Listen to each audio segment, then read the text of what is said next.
এই যে আমি চলে যাচ্ছি, ছেড়ে যাচ্ছি সব, তাতে আমার কোনো দুঃখ নেই।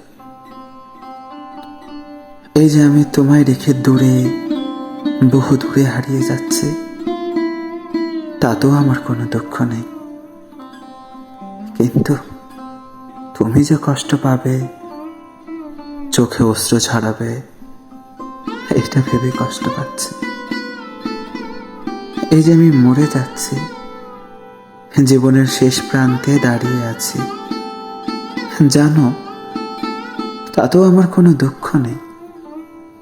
কিন্তু তোমায় যে এখনো নিজের করে পেলাম না, খুব কাছ থেকে ভালোবাসতে পারলাম না, তোমার কল্পনায় জড়িয়ে থাকা যত সুখ, বাস্তবতায় স্পর্শ করতে পারলাম না, এটা ভেবেই দুঃখ হচ্ছে, ভীষণ রকমের দুঃখ।